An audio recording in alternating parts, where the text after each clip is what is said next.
hoje. Vamos abrir nossas Bíblias, irmãos, no livro do profeta Isaías, capítulo 9. Nós vamos ver versos 6 e 7.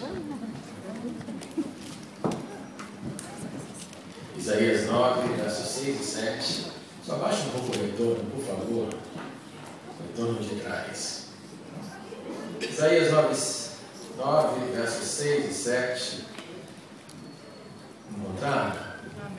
Diz assim o texto: porque um menino nos nasceu, um filho nos foi dado, e o governo está sobre os seus ombros, e ele será chamado Maravilhoso, Conselheiro, Deus Forte, Pai da Eternidade e Príncipe da Paz. Ele estenderá o seu domínio, haverá paz sem fim sobre o trono de Davi e sobre o seu reino, estabelecido e mantido com justiça e retidão, desde agora e para sempre. O zelo do Senhor dos Exércitos fará isso. Vamos orar mais uma vez. Pai, obrigado pela tua doce e santa presença no nosso meio. Obrigado porque nós já tivemos a oportunidade de te louvar e agora nós temos também a dádiva de ouvir a tua voz. Então fale conosco, encha-nos com o teu Espírito e traz o teu recado nessa noite, para a tua glória e para a edificação da igreja que é tua, em nome de Jesus. Amém. Amém. Irmãos, quarta-feira passada eu comecei uma série aqui, por causa do mês de dezembro, uma série de Natal.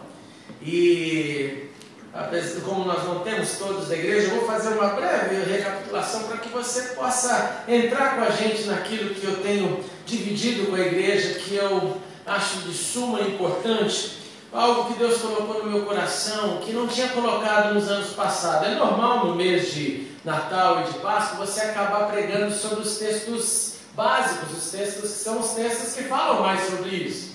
Então, geralmente você acaba lendo as mesmas narrativas, mas esse ano veio algo diferente no meu coração. Claro que tem a ver com o tema, é claro que é a série sobre Natal, mas me veio algo que eu não tinha então pensado tão profundamente sobre uma revelação bíblica sobre este Jesus que vem no Natal.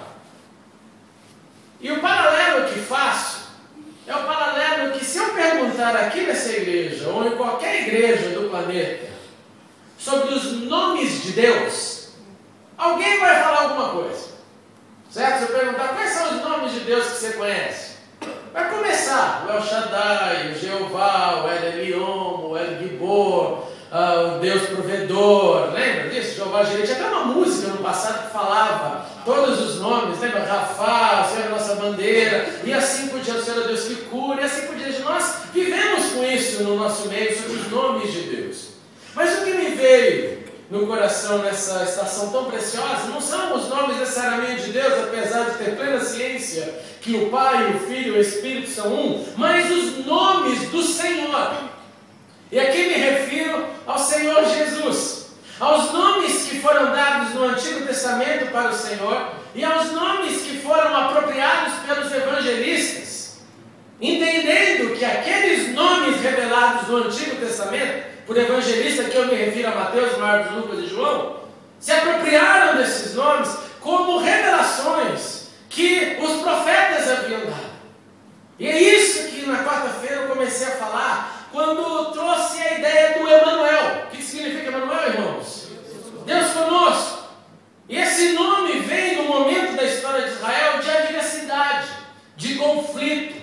Se você quiser depois, quem estiver anotando, faça isso. Se não, assista o vídeo que vai estar no ar, porque nós filmamos, quando Isaías, no capítulo 7, fala sobre o drama que o rei de Israel vive, recebendo de novo as notícias de ataque. Eu vou ser atacado. E diante do ataque, Deus olha para o rei e fala: fique calmo. Nenhum dos que vão te atacar vão conseguir ter sucesso. Nem mesmo o povo do norte. Se fizer uma aliança com os reis da Síria, vão ter sucesso contra você. O profeta vem dar inclusive anos. Olha, o povo do norte não vai durar os próximos 65 anos. Vão ser exterminados. Mas você, fique tranquilo. Agora, se você quiser um sinal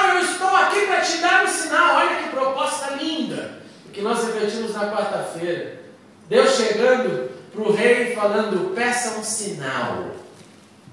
E eu quero jogar rapidamente essa pergunta para você. Se Deus te visitasse hoje e falasse assim, peça um sinal. Um sinal que eu vou te livrar da sua adversidade. Um sinal que eu estou com você. O que você pediria? Qualquer sinal.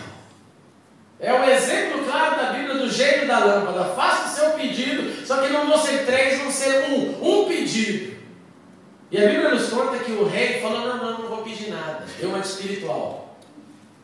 Perdeu a maior chance da vida dele. E quando eu falo a maior chance da vida dele, eu não estou falando aqui aquilo que talvez a nossa mente levasse-nos a pensar. Eu vou pedir dinheiro, eu vou pedir saúde, vou pedir paz na minha vida, no meu coração, a resolução dos meus problemas. Não, ele poderia ter pedido, se Deus falasse, peça um sinal, falaria, Senhor, acabe com a fome mundial. Se Deus pedir para você, faça um pedido, você poderia falar, Deus, eu quero que as doenças não se multipliquem mais nesse mundo. Senhor, eu quero que haja água no deserto, nos lugares que não tem água. Faça um pedido. Geralmente, quando a gente fala faça um pedido, a gente pensa na gente, na minha vida, nos meus problemas. Esse rei não faz pedido, usa a hipocrisia de dizer, não vou tentar a Deus. E aí Deus, através do profeta, responde para ele, você não vai pedir sinal, mas eu vou te dar um sinal. E o sinal foi a revelação do Emanuel, do Deus conosco. Assim que o nome Emanuel entra, a primeira revelação diz que seria uma das características do Senhor. Ele é Deus conosco. E aí você move 2 capítulos, como fizemos, e Isaías continua agora com desdobramentos de previsão de que a Síria conquistaria o reino do norte de Israel. Que o governo da Síria iria atacar, iriam conquistar Samaria. Isaías então prossegue exortando o povo de Judá, olha para o que está acontecendo no mundo, olha o que está acontecendo no norte, e dá exortação, guarde os mandamentos de Deus, aprenda com essa lição. Isaías exorta-os a zelarem pela palavra, para zelarem pela lei, ouve isso que lindo, pela lei entre os discípulos do Senhor. O que significa isso? O profeta dizendo, zele para que a palavra de Deus permaneça naqueles que confiam em Deus. Não era algo específico, você cuida de você e está tudo bem. Não, você cuida de você e cuida de quem está do seu lado. E zele para que todo mundo esteja numa mesma consciência de obediência. Isaías exorta também nesse contexto para que o povo de Israel, nessa hora de adversidade, não procurassem pelos médios, pelos adivinhos ou para aqueles que consultavam espíritos. Ele fala, olha, não entra por essa via, porque na hora do desespero, às vezes conforme dizemos, vale tudo, e não é assim, não vale tudo não. Ele fala, não faça isso, pelo contrário, quando tiver a tentação de conquistar, de consultar outra divindade, ou de alguém que se diz de Deus não sendo, olha que lindo, vocês respondam para eles a lei e os mandamentos. Olha que bonito. Deus usando o profeta para dizer, essa é a resposta na hora da tentação. Eu estou com a palavra. Não está na palavra, não estou com você. A minha base é essa. Isaías continua lidando com esse contexto, ataque, adversidade, incerteza, vontade de consultar um Deus mais fácil e acessível de maneira mentirosa. A impressão que o diabo sempre dá é que ele é mais acessível. E aí ele vem e também restaura uma região. Ele introduz a honra de Deus que viria sobre uma região na época de Israel que não tinha valor nenhum, que era a região da Galileia. Isaías diz, olha, essa Galileia, essa região, ele usa aqui o termo Zebulon e Naftali, que são ambas as tribos em volta do mar da Galileia, lá no norte. E nesses lugares algo vai acontecer. Isaías, cerca de 600 anos antes de Cristo, dizendo, nessa Galileia, nesse lugar, uma novidade, um novo mover irá acontecer. Por quê? Porque nós sabemos que Jesus fez a sua residência na cidade de Cafarnaum, que ficou conhecida como cidade de Jesus. E como consequência dessa bênção sobre a região do norte, chamada na Bíblia de Zebulon ou Naftali, ou Galileia, o povo que morava, que habitava naquela região, encontraria a luz. O povo seria iluminado. Gente, isso vai muito mais além do que a poesia. Quando a gente ouve o povo que vivia, ou que caminhava nas trevas, viu uma grande luz. E aqueles que habitavam na sombra da morte viram a luz. O que significa ser iluminado? Você lembra que Jesus disse o que? Eu sou a luz do mundo e quem andar em mim, jamais andará, estará, viverá em trevas. Ser iluminado significa receber uma nova consciência. Isaías está dizendo, a região vai ser transformada pela bênção de Deus, o povo dessa região vai ser iluminado, e essa região vai ser a região da manifestação messiânica. Resumindo, Isaías, como disse, nesses 600 anos antes do nascimento de Cristo, anuncia que ele seria Emanuel, Deus conosco, que é Deus conosco nas adversidades e Deus conosco quando tudo está bem. Ele anuncia a importância da Galileia, ele anuncia a iluminação que o povo de lá iria receber. E se você ainda estivesse perguntando por que o povo de lá precisava de luz, por que esse povo precisava ser restaurado, por que essa região precisava de algo mais, a resposta é simples. Porque naquela época, se você morasse perto de Jerusalém, você era tido, ou em Jerusalém, você era tido como primeira classe na espiritualidade. E quanto mais afastado você morasse de Jerusalém, menor a sua categoria espiritual. Por essa razão, quem estava no norte, morando à beira do mar, aqueles lá não querem nada com nada.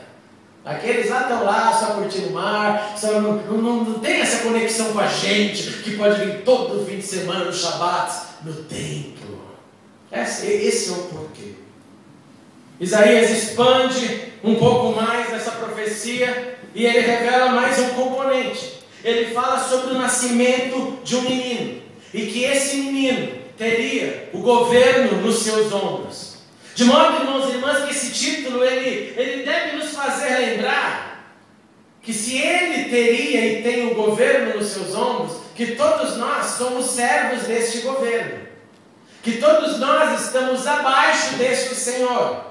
Quando o texto me fala então que nos seus ombros há esse governo, há esse peso, de imediato, Isaías está chamando a atenção naquela época. Eu estou falando de quem vai dominar sobre vocês, e não que vocês vão dominar sobre ele. E esse menino, conforme lemos, Isaías traz revelações desse nome, do que mais esse nome traria para a humanidade. Já trouxe o Deus conosco, Emanuel. E aí ele começa, ele será chamado maravilhoso. Anota isso aqui, porque eu tenho certeza que pouca gente sabe disso.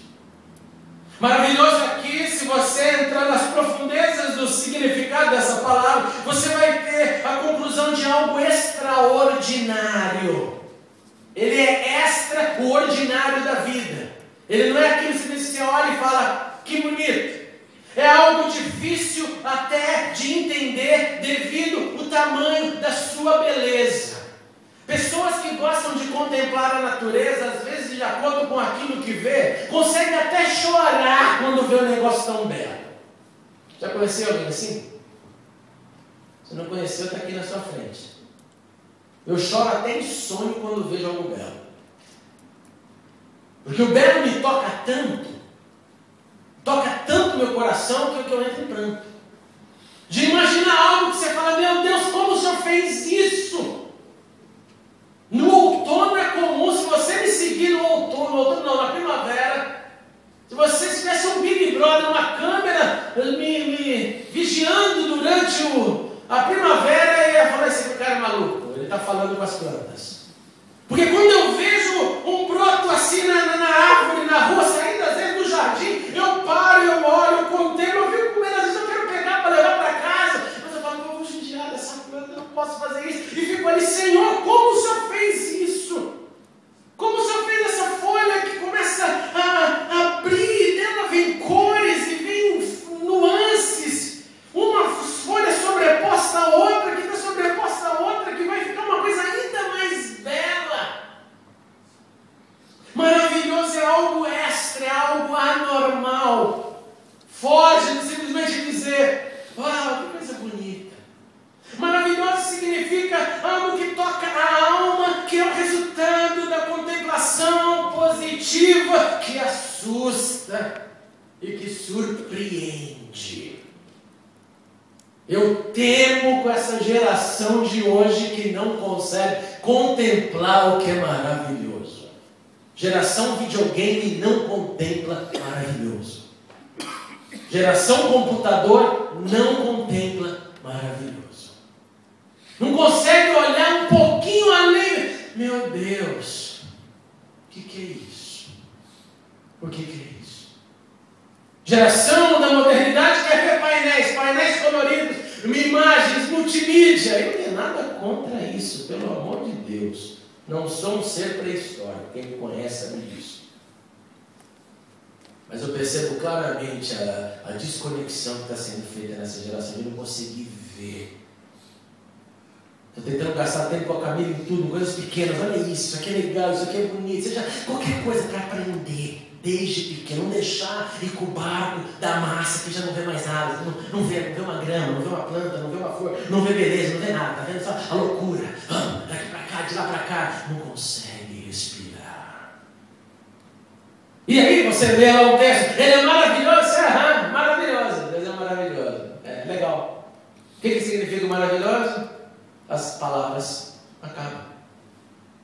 E se Isaías está trazendo essa revelação sobre o nome do Senhor, cerca de 600 anos atrás, e como eu disse para você, está encapsulado nisso, extraordinário, difícil de entender, de difícil contemplação, de beleza e de grandeza, ou resultado de contemplação positiva que toca a alma, que surpreende. É porque está tentando nos dizer o tamanho desse Senhor que viria. Segundo Isaías, dando mais um nome do Senhor, ele fala: ele será chamado Conselheiro. E eu sei que a primeira conexão que se faz aqui com o Conselheiro é pensar na pessoa do Espírito Santo, porque nós carregamos dentro da gente que ele então é o Consolador, ele é o que aconselha, porque essas são as palavras de Jesus: eu vou até meu Pai e enviarei o Consolador. Mas esse Conselheiro aqui de Isaías é um pouco mais profundo. Porque conselheiro, na minha interpretação básica e na sua, vai ser aquele que aconselha, é óbvio. Você procura, pastor, eu quero aconselhamento, você está subjugando que eu vou poder te dar informações que possam te ajudar na sua caminhada. Isso é o básico. Só que esse conselheiro aqui, ele aconselha sim, mas ele também, ouve isso, é aquele que aconselha te dando um propósito. Ele não dá só um propósito, mas ele dá um plano. Um plano do quê? Um plano de vida. No conselheiro aqui está implícito: ele vai te aconselhar, ele vai te avisar. Esse Senhor vai te gerar um propósito, e esse propósito, ele vai ser alcançado, ele vai ser vivido através de um plano. E o plano está aqui. O plano para viver esse propósito vem da manifestação do nome Conselheiro. O Conselheiro vai estar comigo e vai estar tentando fazer minha vida ter significado. Isso significa ter propósito e viver com um plano. É viver com significado. É tentar dormir no final do dia e perceber o que aconteceu, quais são os desdobramentos do meu dia, e se eu cheguei mais perto de um significado. Eu simplesmente deixei a vida me levar. Isaías prossegue revelando o terceiro nome do Senhor, que é o Deus forte, ou em algumas traduções, Deus poderoso. Deus poderoso significa que Ele é o Todo-Poderoso. Que Ele é poderoso, inclusive, como Ele foi para vencer a morte e viver eternamente. É aquele que não é intimidado por nenhum problema, independente do seu tamanho. Deus forte significa aquele que não vê o problema nas dimensões que eu e você enxergamos.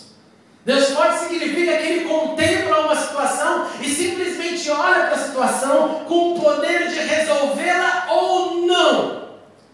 E resolvê-la ou não depende exclusivamente da vontade dEle. Não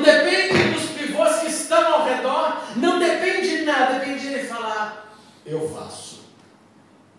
Não há então nenhuma situação que ele não possa, ou que ele fique de mãos atadas. Ele é aquele então que não se sente tímido diante de nenhuma demanda. Ele é o nosso Deus forte. Isaías segue para o quarto nome do Senhor, que é o Pai da eternidade, ou em outras traduções, Pai eterno. E significa que Ele é perpétuo, Ele é de existência contínua, Ele sempre existiu. É aquele drama que eu me lembro perguntando para minha mãe: mas mãe, quem é a mãe de Deus? Você fez essa pergunta para sua mãe? Quem é o Pai de Deus? E seu pai e sua mãe ficam totalmente enrolados. Não, Deus não tem começo nem fim, mas como não tem? Aí você acaba e fica, não é isso, para de perguntar, menino. Pai da eternidade significa existência perpétua. Ouve isso. O Senhor, o Pai da eternidade, foi o primeiro, nas linguagens do Novo Testamento, aquele que, como primogênito de muitos irmãos, venceu a morte pela primeira vez para conquistar não só a sua eternidade, mas estender a sua eternidade a todo aquele que nele crê. Oh, aleluia, Senhor. Ele é o primeiro então que ganha esse título, mas para isso o seu corpo físico precisava morrer. O seu corpo físico precisava passar pela transcendência do físico para o espírito. A carne que sofreu, que apanhou, que sangrou, terminou ali. Para ele então conquistar a eternidade, o primogênito de muitos irmãos. E por último, Isaías, falando mais um nome do Senhor, ele o chama de Usad Shalom, o príncipe da paz. E aqui ele está dizendo sobre um governo, ele está dizendo sobre um oficial, e algumas interpretações desse termo podem ser atribuídas até na dimensão do termo capitão. Ele é o capitão, ele é aquele que não ouve isso, não representa um sistema ditatorial. Príncipe da paz não é aquele que faz você e eu engolirmos pela força aquilo que ele tem, mas é aquele que na sua linguagem, na linguagem do amor, na linguagem do perdão, na linguagem das infinitas chances que eu e você temos todos os dias enquanto vivemos, de entender como ele lida no momento de caos com a linguagem do amor. Todos nós, quando passamos por conflitos, deveríamos lembrar do príncipe da paz, desse nome do Senhor. Daquele Senhor que pode todo mundo explodir ao redor.